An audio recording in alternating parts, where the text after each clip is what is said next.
Hi. Hola. Bonjour à tous. Hi. Hello. Hey everyone. Je m'appelle Tatiana. Hi, I'm Selin, I'm from Turkey. My name is Rafael Fernandez. Je m'appelle Inès et j'habite à Singapour. Je m'appelle Céline et je suis une élève en première au lycée français de New York.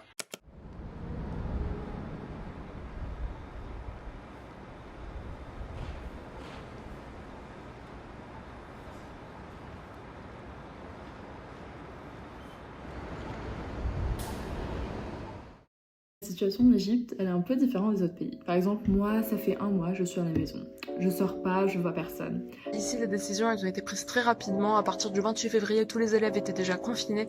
Une semaine et demie après, c'était tous les commerces qui n'étaient pas primordiaux. The situation in my country isn't very great right now because Russia has been hit by the virus later than most countries in the world. So the numbers are rising at the moment and the government is doing a lot to stop the spread. My government is aware that we are not able to fight this huge problem, so that's why they allied with private institutions in order to fight this huge pandemic. Also in the nights, daily conferences about how many new cases there are and to teach the population what to do in this case. Well, salut mes amis, my name is Eugenia and I'm studying in Berlin, but now I had to return back to my hometown in Russia, and I can tell a bit about my coronavirus experience because it's been 4 weeks as I was diagnosed with that. It was a whole month of a nightmare because first I had to flee from Germany and like cross borders, and there was lots of tension.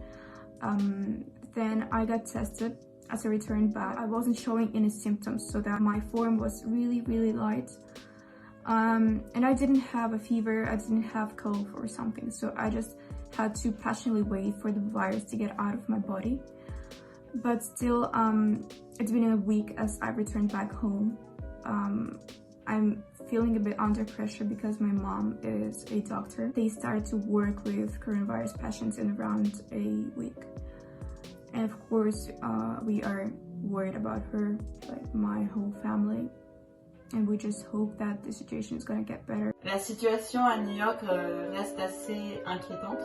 Comme vous le savez peut-être déjà, New York est un peu le centre de cette pandémie actuellement, surtout aux États-Unis. On sait que le gouverneur et le maire sont en train de travailler pour essayer de trouver des solutions. Allowed to go to grocery stores with more than 2 people, and we are not allowed to hang around with other people within 6 feet apart unless if they are your immediate family. Le gouvernement prend toutes les initiatives possibles. On a un couvre-feu. Beaucoup de choses sont fermées, comme les écoles et les mosquées. En plus, considérer que c'est un pays qui n'est pas très développé et qu'on n'a pas beaucoup de ressources ou d'équipements, ils font vraiment le maximum pour mettre en place des précautions. There has been an influx of unemployment within the city. Just last week, there were over 10,000 families that needed food. I think the worst thing in Turkey is that people are losing their jobs. And some of them lost their jobs. I have some information about this because my parents are lawyers and they're working in labor law, and they always try to inform people about this working process. In my country, it's kind of tough. People eat from hand to mouth, so they have to come out every day to make money. Le problème, c'est qu'on peut pas avoir un confinement total, et donc les gens ne prennent pas vraiment au sérieux la situation. So I know there are a lot of measures being taken, and I hope it will be effective. The only thing that is really bad about my country is that our government is trying to push the bill about the abortion that was presented 3 years ago. It says that Polish women will not be able to do prenatal checks on their babies, and they will not be able to do abortions even if the fetus is not healthy or is the danger for the mother. There's a situation called short time working, which the government is trying to do to get the workers paid. In the meantime, people from California have been using their time to help medical workers and all the people who have the virus. I'm working with a group of friends on a project called Print to Protect, where we're using 3D printers to create face shields for medical workers. Here's an example of one of the face shields. You can find out more at printoprotect.org. COVID-19 has definitely impacted my life and the life of my community in pretty significant ways as a high school senior and as a high school student. Online school has definitely been a difficult one and a really challenging one for students who don't have access to a computer or internet at home. I'm really thankful to have been able to work with other students and the district to help those students bridge that gap. In California, we're all pretty much on lockdown, stuck inside our houses, and all our classes are online. Comment se passe le confinement à Singapour? Ça a été repoussé jusqu'au 1er juin par le Premier ministre.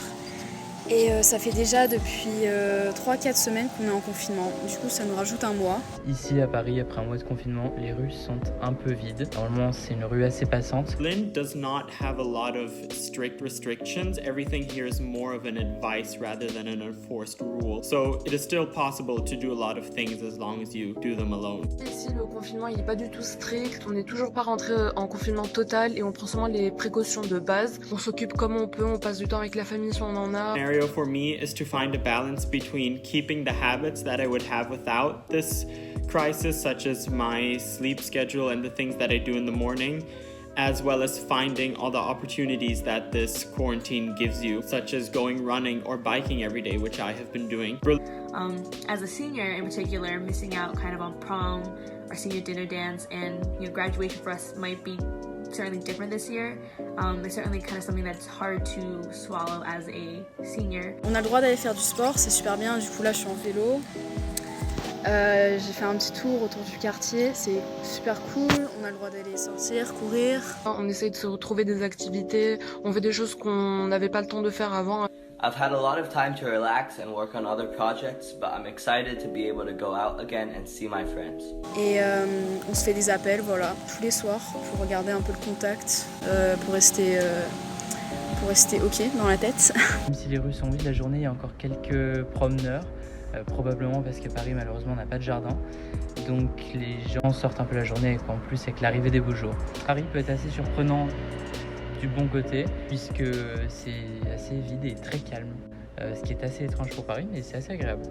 It's definitely a hard time for everyone, but I think it will teach us a very valuable lesson in life, to value the things we have more.